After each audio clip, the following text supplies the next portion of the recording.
guys are like goading Trump to shoot Americans in the street. Why is that? Well, I think part of the problem is we don't have an agenda right now. And, you know, winning campaigns focus on the real lives of real people with effective leaders and something positive to say. And we have none of the above. I think what's so frustrating is Kamala Harris tried this playbook. She tried calling him a dictator. She threw everything she could. She did the rally at the Ellipse to try to remind people of January 6th. And voters said, and for my life, I'm worried about the economy. I'm worried about immigration.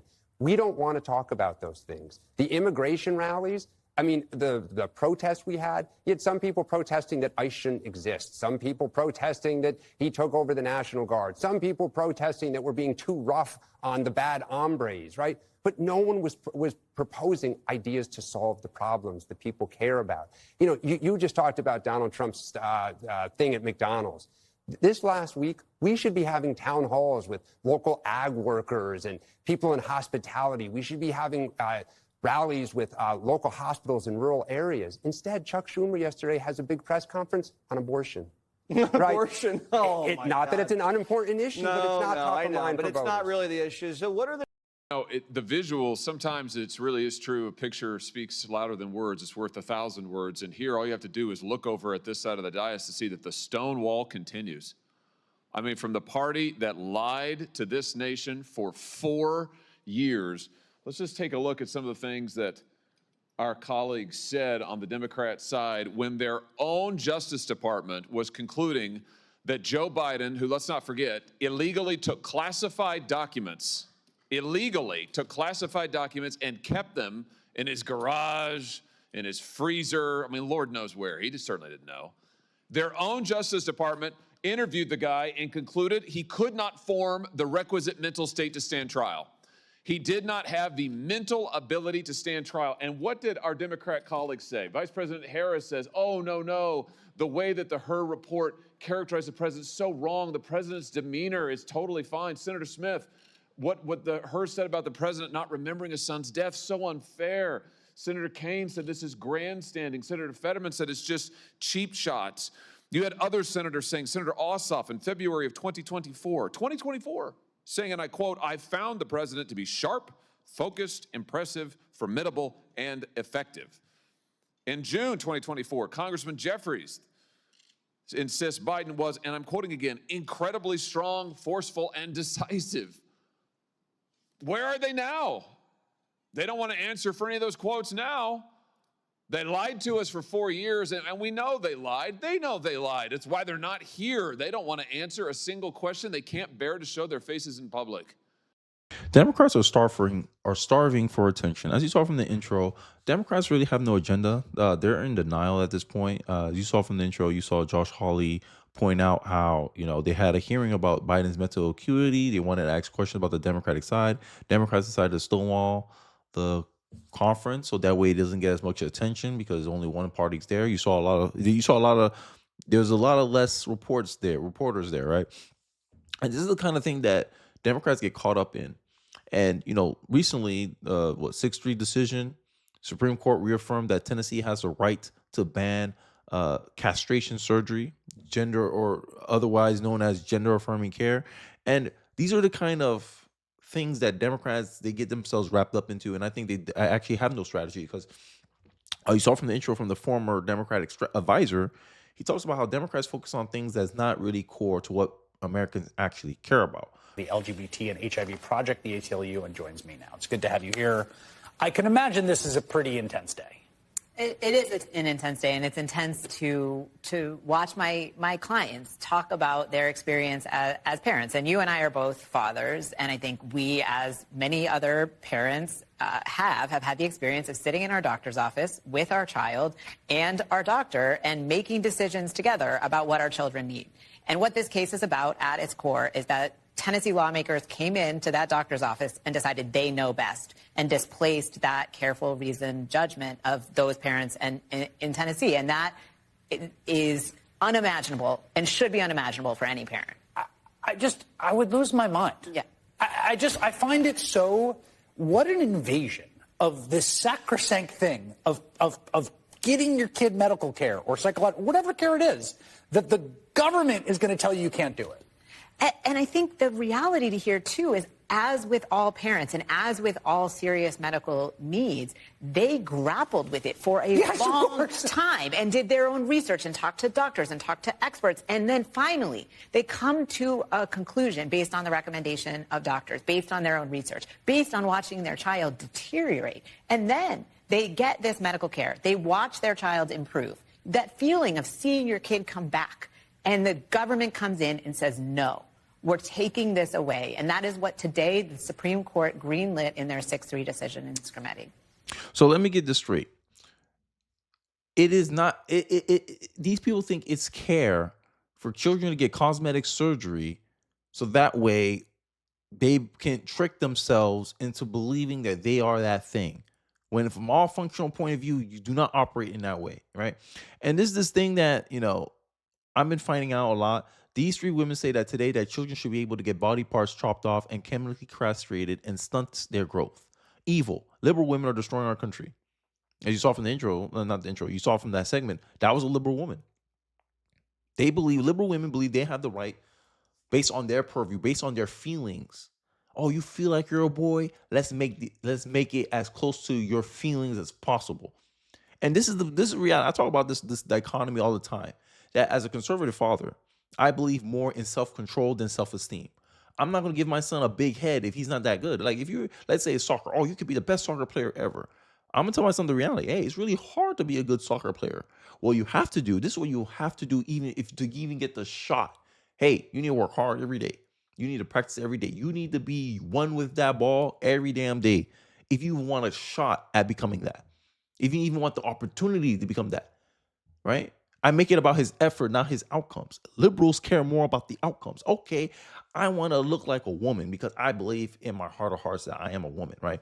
She did a lot of surgery to look that way. And still, people, like, if I didn't know nothing about that activist, I would assume something's up with her. I'm like, yo, dude, what's wrong with this guy's voice? You know something's wrong with the person already. You don't need any, this is not my assumptions. We all know. And based on that, we'll be like, oh, you used to be a woman. Oh, you used to present yourself more like your biological reality. And now you want to deceive people into perceiving you as a man. People would think she's a man. Once she opened her mouth, people would be like, something's up. Hey, did something happen to your voice? Right? Just like with RFK, we can tell something happened to them. Like, yo, did something happen to you, RFK? It'll tell you, yeah, I had some type of cancer or something, I believe. I forgot what happened to him to cause his voice to be like that. We will know something's up with you. And then you have to go answer those questions and we'll find out. But I digress. The reason why I think many Americans, because this is a 70-30 issue, this is an 80-20 issue, and Democrats are blatantly trying to defend it. And it's baffling to me why they will do that. Conservatives and liberals' happiness gap persists across all demographics, between gender, between race. Black conservatives are more happier than white conservatives. Sorry, black conservatives are more happy than black Democrats, Hispanics. It persists. It don't matter. The generation, the education, it doesn't matter. Conservatives are happier. Why? Because they accept reality. They don't sit here destroying their brain about why I can't be a woman, right? And even when they do these surgeries, it doesn't cure their suicidality, like their risk of having suicide. The risk of having suicide is still the same, even if they do all the cosmetic stuff. All you have to do is walk through the procedures. And then there's also studies that show that there's correlations between narcissism and other mental health issues that can contribute to people thinking that they're an opposite gender. Most of this stuff is cured if you let the person go through puberty. So why are we doing this intervention that, from a physical sense, from an objective sense, it causes more harm than good? Oh, gender affirmation, it prevents your kid from committing suicide. Your kid's going to commit suicide regardless if you do the surgery or not. Their best case effort is to let them go through puberty and help them accept the reality of their gender. That's the best form of therapy. You have to accept where you are. But doing all this cosmetic stuff, paying all this money to chop off your kids, you know what? Stunting their growth, hurting them. Like, these people can go through severe mental problems after they do all the gender reassignment surgery. You leaving off the person worse than where you found them. and you still don't prevent the end goal, which was to prevent suicide, they still end up committing suicide at a high rate. You're still at risk of committing suicide, regardless if you do the transgender surgery or not. And people and kids that go through puberty outgrow this stuff. But liberals, they want people to be it's almost like misery love company with these liberals. This is the Democratic Party for you, right? 2 out of the 3 women that voted against this, right, are childless. And they don't understand that. And this is where the left starts losing people. Here's a clip of Whoopi in The View, and I'll give my thoughts throughout the video, of her trying to compare being black in America as being Iranian in Iran. Okay. Yeah.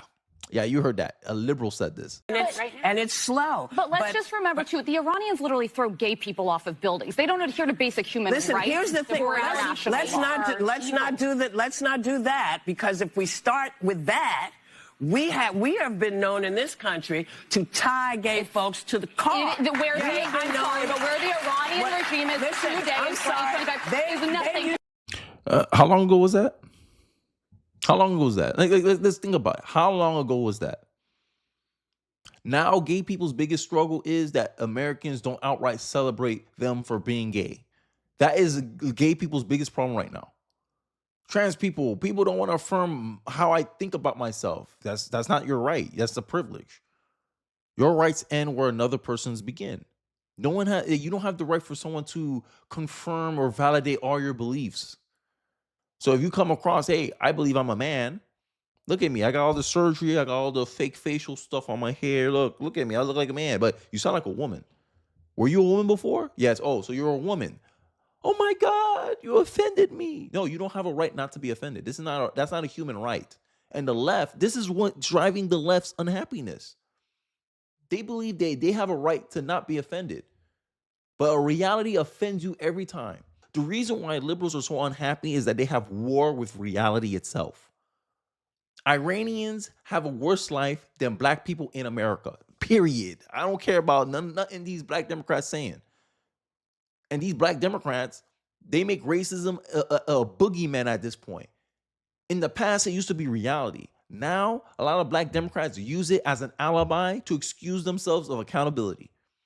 And that's what Whoopi is doing here with that. Don't do that. Don't do that. Right? I want to get to a point where people don't believe black people when they start claiming racism. You're going to have to prove that. Just like this white man. I talk about this story all the time. Black Democrats hate when I mention this story. A white Starbucks manager was able to prove that she was racially discriminated against, and she won millions of dollars. And every time a black person comes to me claiming that, oh, I face racism in life, I'm like, bro, you missing out on a check. You better go take them to court. But the problem is they can't prove it, because it's all assumptions on their part. And this is the same thing that's happening right now. Reality shows that most problems facing black America isn't racism. It's due to their own decision-making as a group. Period. That's it. Your decision-making is what's causing your outcomes, not racism. But instead of taking accountability, oh, I made the wrong decisions. We as a community made the wrong decisions. Instead of taking accountability, you want to pawn it off and make it something else's fault. Make it something external. Oh, it was because of racism, systematic racism. The only systematic racism that black people face is their culture and what their culture incentivizes them to do. But I digress. Let's get back into The View melting down over here. Just keep hanging black people. So it is not even the same. I couldn't step foot wearing this. Wait. That's not what you mean to say. It is the same. No, it's not. The year 2025 in the United States is nothing like if I step foot wearing this outfit in Toronto. Listen, I'm sorry. Well, they wear like listen, no, I can't have my hair showing. I can't wear a skirt. I can't have my arms out. I'm telling you, as a... I literally said it was up to the Iranian people. Yes. It is up to them. And that's why I am saying that it is the same. Murdering someone for their difference is not good, whoever does it. It's not good. I agree. It's not good for whoever does it, right? But then we get into the double standards. Okay, can white people call black people a racial slur? Hell no. Okay, can black people call white people a racial slur? They'll say it depends. Already breaking the logic. A black person can call a white person a C word, right? I'll out of respect, I won't say it. A C word. Should then, therefore, that white person be able to call that black person the N word? Black people gonna tell you no. Racism. Boom, right there. That's racism. DEI is racism under new management. And it's this war with reality that liberals do. It's what's hurting them in the polls with voters because it's political. If you want to know what political theater looks like, look no further. I wouldn't give a Democrat the time of day. Just in, 4 more Democratic congressmen was once again shut out of the ICE facility in Illinois. ICE agents doesn't even waste their time talking to them and pretend they weren't there. Doing all this political stuff for what? Illegal immigrants. No one's above the law. Then they get arrested, and then your governor comes in and bail you out. I thought no one was above the law. Democrats can't live up to their own standards, and then they do all these mental gymnastics to justify why it's different for them. Here's Elizabeth Warren. Trans kids suffer when they don't get medically necessary care. What is medically necessary care? Because from a medical point of view, if you do a procedure and it stunts the growth of your individual, it opens your child in future long-term down the line for more health risk. How is it medically necessary? Just because you want to do the surgery to validate how your kid feels about himself. That you'll put their health at a worse position for them to feel good about. This is self-esteem. You're valuing self-esteem over self-control. Self-control will say, hey, look, I have to accept reality.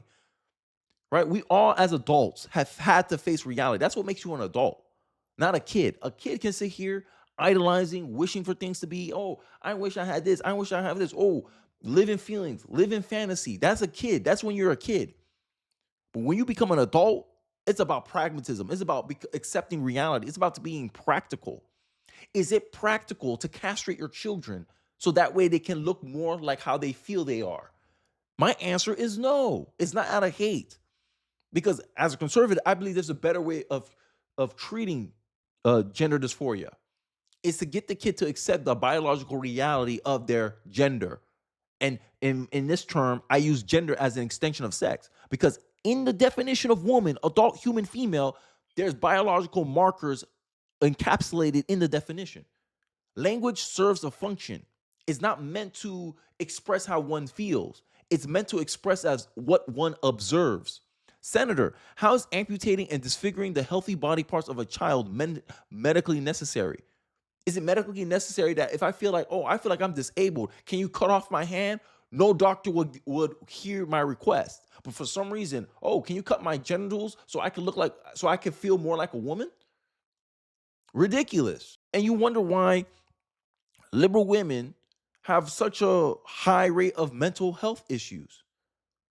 And then they're pushing these, and this party has a bunch of these women on their side, and you're so surprised when something as common sense as men can be women, men cannot be women, and women cannot be men, it triggers them because they're dissatisfied with life. And I think the reason why they're dissatisfied with life is that they don't want to admit, and this is the reality of life, right? And I'll end it off here, is that you have to figure out what's in your control and what's not in your control. What's in my control is I can control everything that has to do with me, but I can't control how people react to me, how people respond to me, what other people do. All I can do is at most is influence them. That's it. Liberals can't accept that reality. They believe that they can conform reality to their wishes. In a roundabout sense, many liberals believe that they're God, but reality keeps showing them that they're just a man. They're just human. You're just like everybody else. Liberal have this weird idea that they're somehow special. You could be unique, but you're not special. And everyday reality shows them that they're not the case. And that pisses them off. That makes them miserable. I digress. I think this is one of the reasons why the Democrats are not effective. They're starving for attention, right? They're losing donors left and right. They're not getting money, right? I'm hearing that the DNC has to borrow money right now to keep the lights on.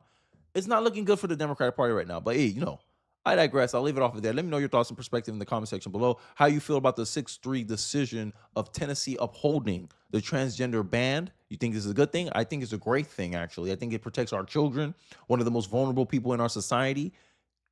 And I believe that you shouldn't be able to experiment on them and castrate them based on the political whims of a party supported by a bunch of mentally unhealthy and mentally unstable people. That's just how I'm looking at the Democratic Party right now. But, I digress. Let me know your thoughts and perspective in the comment section below. I'd like to hear your thoughts. Don't forget to like, comment, and subscribe. Please share this video if you feel so inclined. It really does help me out in the algorithm. And I'll catch you guys on the next one. Peace.